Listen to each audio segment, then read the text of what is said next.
I was the #1 quarterback recruit in the country in high school, and naturally I dealt with a lot of pressure to start and play well at a school with real quarterback tradition. But even with that, I still have no idea how Arch Manning feels. I don't think anybody does. And it's because we've never seen a quarterback like this. This much hype, this early on this big of a stage. And it's all built up to this upcoming season. Arch has been in our lives, low-key, a long time. I actually think the college football world has grown numb to the stakes of his 2025. We kind of just take it for granted that of course some Manning is here, and of course he's at Texas, and of course he's playing well, and of course they're one of the top teams in the country. No, this is wild, and I want to wake us up. 2 generations of his family are in the Hall of Fame. His last name is basically synonymous with football. He's had his game scrutinized nationally since he was a 6th grader, and now he's the starter at one of the programs in the sport on a team that has national championship aspirations. This isn't Road to Glory and NCAA football, the video game. This is real life. So how do you navigate all of that? Not even the Mannings have the map. So I made them one. I made Arch a map to get from Phenom Valley to the top of Mount Goat, greatest of all time. The kinds of terrain you have to go through to get to the top are both challenging and unavoidable. But folks have made it through them before. Other chosen ones: Bryce Harper, Andrew Luck, Coco Gauff, Peyton Manning, Browne, Goat James. Each took paths that mapped more of the dangers that await Arch on his way to Mount Goat. I researched them, I took what I learned from my own attempt at the summit, and I can confidently say that this is the best map to help Arch become the greatest that he can be. So let's take a look at it. He's got 5 major obstacles between him and the top. Understanding those 5 means better understanding the biggest story in college football this season, what it's like to be the chosen one, and maybe just a little bit of what it's like to be Arch Manning. To make it to the top, you gotta get through Delusion Swamp. Fog reflects warped versions of yourself in the swamp. Louder, tougher, cooler versions. You puff out your chest and wade through fast, but the water gets deeper the more intensely you put on a front like you know what you're doing. Like all of us, when folks started telling Arch that he's gonna be the next great one, he wanted to believe them. But when you're young and you're still figuring out how to be yourself, figuring out how to be great, that feels like an impossible task. As a result of that pressure, you try to act like one of the greats. And the difference between acting great and being great can create problems. Let's ask Bryce Harper. He was on the cover of Sports Illustrated before he could even vote with this headline: "Baseball's chosen one. Bryce Harper is the most exciting prodigy since LeBron. 570-foot home runs, 96-mile-an-hour fastball, 16 years old." And that was before he accomplished the rare feat in today's game of getting called up to the majors before his 20th birthday. Early in his career, Harper coped with all the expectations by leaning into the brash, arrogant persona. Eye black smeared across his face, tantrums, and fights. Baseball media loves to create villains, and Bryce Harper was giving them exactly what they want. That's a clown question, bro. Now, Bryce is confident and intense. Some of it's just his personality, but now he admits that a lot of it was performative. I'd come in and bang my stuff. And that's where I had to learn, it's not about what you're doing now, it's about what we're doing. And so that was definitely an eye-opening experience as well, because like I said, I didn't want to be that guy. Over time, Harper matured and embraced authenticity. Now he's respected for his competitiveness, not his antics. His image evolved once he stopped trying to project greatness and just focused on being himself. When he had another chosen one join him in his locker room in 2018, Bryce shared what he learned. Try to instill in him, be Juan Soto. I don't care where you come from, I don't care how old you are. If you can help us win, that's all I care. I tried to be something I wasn't early on in my career at USC. I remember battling with Cody Kessler, and I was always envious of how consistently he threw a spiral. Of all the quarterbacks that I played with in college, Cody Kessler had the most consistent spiral. That wasn't me. Remember how Peyton Manning would always throw wobblers every once in a while? I was more along that lane. And I was my own worst critic. I was always hard on myself, and I would spend unneeded energy worrying about how my ball looked coming out of my hand rather than how I was actually reading the defense or how I was actually playing on the field. It was a little thing. It wasn't a big thing, but I was wasting energy on a little thing that wasn't serving me as a quarterback. For Arch, he's got to get comfortable knowing that he's not going to have all the answers. He's got to find the line between confidently experimenting and pretending to be something that he's not. Otherwise, he'll be stuck in Delusion Swamp for a while. I've never met Arch, but he seems grounded, so I think he'll be able to handle Delusion Swamp, but right around the corner, he's going to run into Wandering Woods. What makes the Wandering Woods so tough to get through is that they're a paradox. It's not that hard to to get to the other side of them as long as you don't hyper-fixate on getting there. The best way to get out of them is to enjoy getting lost in them for a bit. It's quite the doozy. Let me explain. When I went out to my very first recess in the first grade and the ball was rolled out, I was the quarterback and I was picking teams. From that moment on, being a quarterback is what I loved to do. In my little hometown, I was quarterback max. By 17, I didn't really have hobbies. I was a curious kid, but hobbies? No, we're all in on this football thing. It was my identity. If your only interest is football, it's the one and only pillar. The wins and losses of not only each game,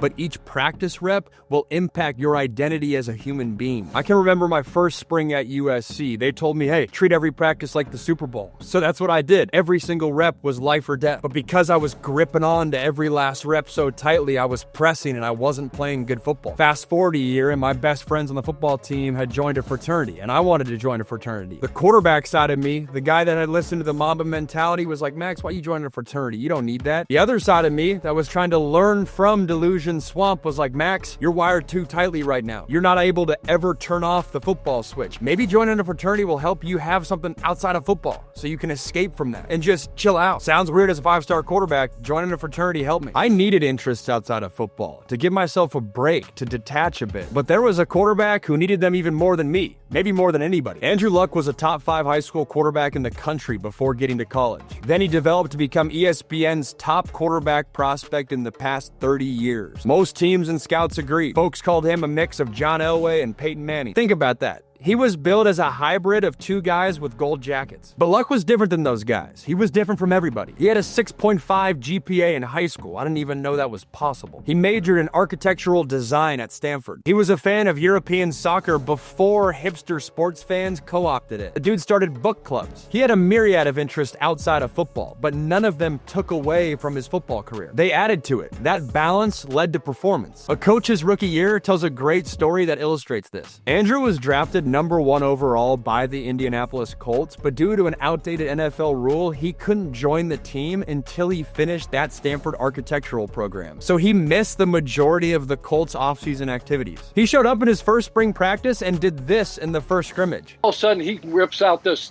check, alert, and changes the whole play, changes the protection. We go from a run to pass to run, and everybody's like, what the fuck did he just say? And what is that? We had to blow the whistle, get him back in the huddle, because nobody knew what he was checking to.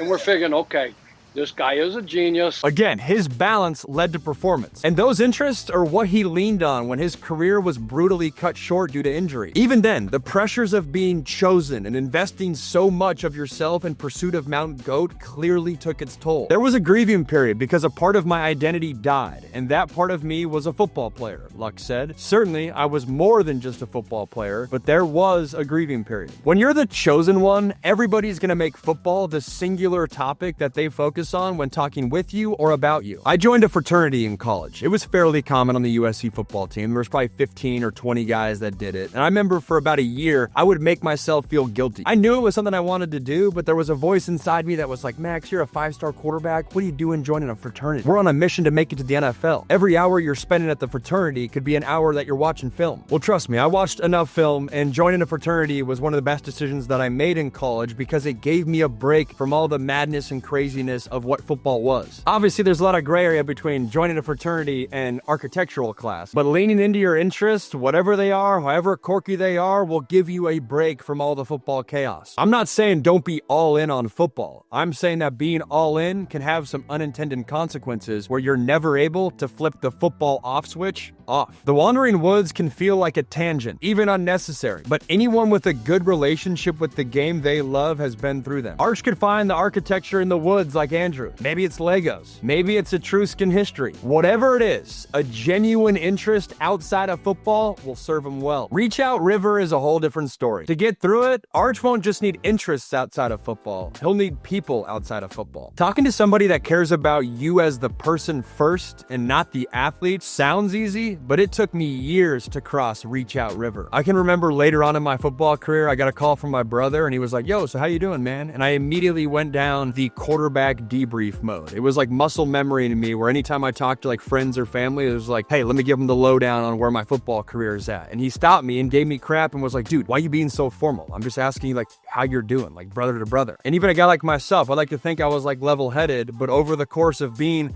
a big-time football recruit, you kind of build in this habit of it's always about football. It's always about quarterbacking. That's why I'm a huge proponent of, and I did this my redshirt freshman year at USC, seeing a sports psychologist. Even if there's not depression or performance anxiety, talking to a third party that is not invested in your football career, even if your friends and family have the best of intentions, there's something so peaceful and valuable about talking to a third party that has no pre-established biases and is just talking to you, the human, with no dog in the fight. It's almost like talking to a blank canvas. When on-field and off-field well-being become one and the same, you start losing footing. You're rushing down the river. It can bring your head underwater, and pretty soon you're fighting to get back to the bank, get back to solid land, back to the truth. Some folks argue that Reach Out River only started to form the past couple decades. Evidence shows it's been here much longer than that. We're only just starting to recognize it on a map. And that's not just good for an athlete's mentals. On the other side of Reach Out River are champions. Coco Gauff just proved that. She beat one of the greats of the game at Wimbledon when she was 15. And they were talking about her as the future of women's tennis before that. At just 18, Coco reached her first major championship final in 2022 at the French Open, where she faced world number 1, Iga Swiatek. This is how she described that experience. I had a lot of anxiety attacks before that final. It felt like life or death. It felt hard to breathe. After losing the first set, she went to the bathroom and cried. I lost that match before I stepped on the court, she added. Part of Coco coming back even stronger was talking to folks that had stakes in her as a person, not just a tennis player. Mom, she just always reminds me that I'm a person and I'm human, and that, you know, with this tennis thing is just what I do, but it's not who I am. So I think that helped me today, because I realized regardless if I came home with this trophy or not, I'm still a human person, and I still do a lot of good in this world outside of the court. So I think that reminded me. I think in the past I would just label myself as a tennis player, and I felt like if I didn't do good in tennis, I wasn't a good person. And I took a lot of growth to realize the opposite. And honestly, it's been a struggle. I used to put my tennis and compare it to like my self-worth. When I would lose, I would think, you know, I was not worth it as a person. So having my parents always remind me that they love me regardless of how I do helped me today. Couldn't say it better myself. It can be a mom, a dad, an uncle, a cousin, a significant other. I'm a huge proponent of seeing a sports psychologist because I think there's so much value in talking to a third party that doesn't have pre-exposed bias or a pre-existing relationship. But no matter what, to get through Reach Out River, Arch can't do it alone. Now the path's getting narrow and steep. Falling off one side means a drop high enough to break whatever you reach out to stop the fall. The drop off the other side is even bigger. Every phenom ends up here. This is Overreaction Ridge. Arch's uncle was no exception. With the first pick of the draft, the Indianapolis Colts select quarterback, University of Tennessee, Peyton Manning. I found one of Peyton's rookie cards. It said he was the most anticipated draft pick since 1989. Expectations are what makes Overreaction Ridge so dangerous. The obvious danger is when high expectations meet early failure. When everyone expects it to be easy and then there's a slip, that dissidence, that conflict between those two ideas causes everybody to panic. Arch has to look to his uncle's example because Peyton's slip was nasty. Look, I lost more games my rookie year than I had my entire high school and college career combined. I threw 26 interceptions. He still holds the rookie interception record. That's how bad it was. But he didn't panic. He stayed the course. He stayed on the path. Saying that is one thing. Hearing the stories from that season about how Peyton kept his cool is something else. Here's what Bruce Arians said. During the second game of his rookie season, we played New England. Peyton had thrown 3 interceptions in his first start. He threw 3 more picks against the Patriots. We were getting smoked, 29-0. But I told him, stay in there. We're gonna run the 2-minute offense. Let's learn something. Sure enough, late in the game, he drove us down the field and scored a touchdown. We still lost, of course, but he hung in there. He learned. My point is, you never, ever saw him down on himself. It was always, how am I gonna get better? Let's get better. Let's work. That was the mentality, and that's the mentality anyone needs to successfully deal with failure. I tried to learn a lot that year. I played every game. Jim Mora never took me out.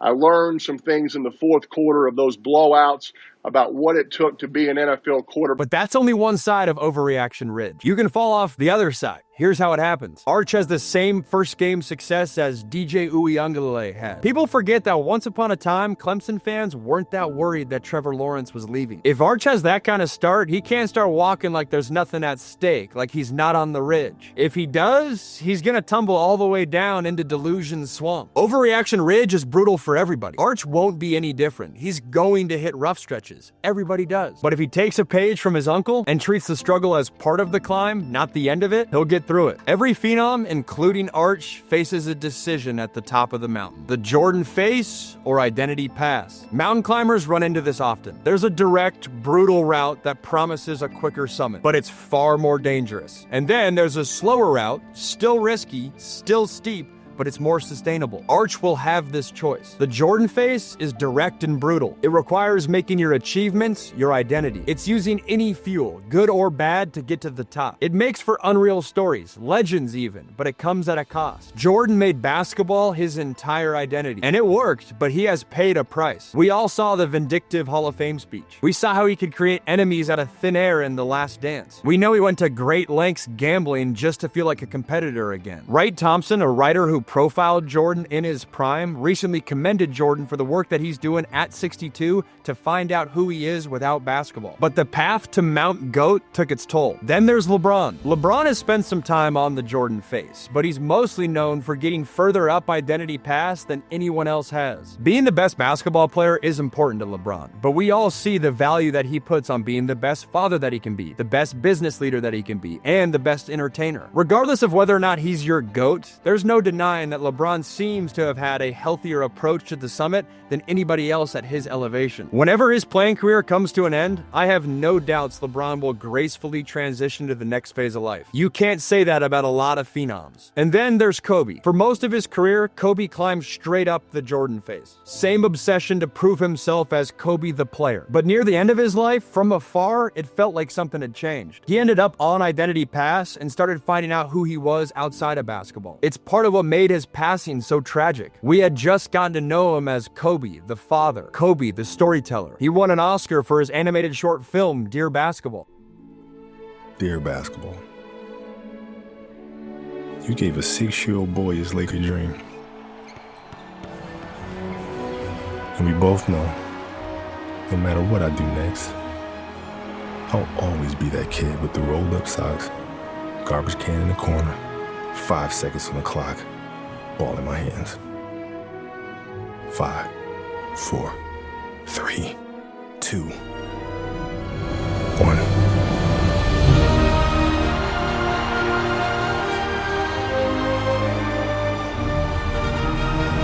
And he said it felt better than winning a championship. And to my wife, Vanessa, our daughters, Natalia, Gianna, and Bianca, ti amo con tutto il mio cuore. You are my inspiration. Thank you so much. Arch doesn't just have an identity as a quarterback. He is a Manning, a last name that future scholars will say translates directly to football dynasty. The closest thing we've seen to it recently is Austin Rivers, whose dad Doc won a championship as a coach in 2008 before Austin was anointed as the best basketball player in his class in 2011 over Anthony Davis. Austin didn't get close to the top of Mount GOAT, but he made it 10 years in the NBA by embracing the challenge of identity pass. He accepted a decreased role later in his career to make playoff runs. What I hope Arch takes from all these stories, MJ, LeBron, Kobe, and Austin Rivers, is to not make your sport or even your role your identity. Identity pass isn't easy. It takes more time, it requires more reflection. But it's without a doubt the route I'd vouch for, because it gives Arch the best chance to become the best version of himself. And trust me, that's a lot easier said than done. I remember people telling me, hey Max, don't make your identity being a quarterback. And I was like, yeah, I get that. But I'm also like, that's what I want to do. I feel like I was on this planet to go be a quarterback. But the big point there is at least having just the understanding that there's a world outside of quarterbacking. The guys that really get in trouble genuinely are so tunnel vision, they don't have that perspective. And one way to get that perspective is have a map. I started making this map to help Arch reach Mount GOAT, and I hope that it does. But after putting this all together, what I truly hope is that he realizes he doesn't have to. As much as this might sound like my own cope or Disney fluff, all Arch needs to do is be himself. Enjoy his time on this path, and maybe, just maybe, leave some hints along the way for the next phenom.